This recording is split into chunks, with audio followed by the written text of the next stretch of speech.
enjoy lang lahat, lalo na yung mga bata.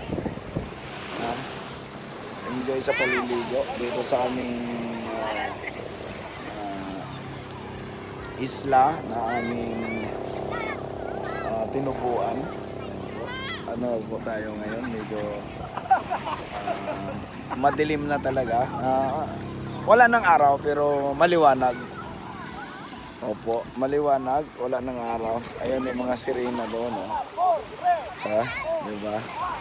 Ayan po, ang ganda na po kasi ng dagat namin dito sa Baligjan. May beach po rito pero hindi kami nag-ano sa beach po kasi mga dito naman kami nakatira at hindi po bawal sa tumandok o sa nakatira dito, maligo dito sa amin.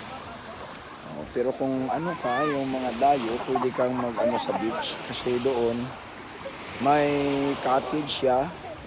Tapos pwede ka mag-overnight. Pwede po dito mag-overnight.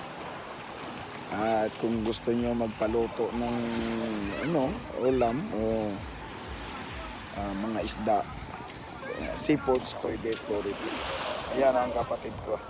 Yan. Yan ang aming isla. Water clear siya. Crystal clear. Yan po. Yan, di ba po? Ang ganda. Yan. Tapos white sand. Yung sand niya, talagang may kaskao din. Parang maputing buhangin na hindi naman siya pino pero talagang makikita mo na maputi. Sige po. At medyo madilim na. Kita-kits. Sa umaga naman po tayo mag-vlog para makita ninyo kung gaano kaganda dito ang sunrise. Sunrise naman po ang ating titingnan. Sige po.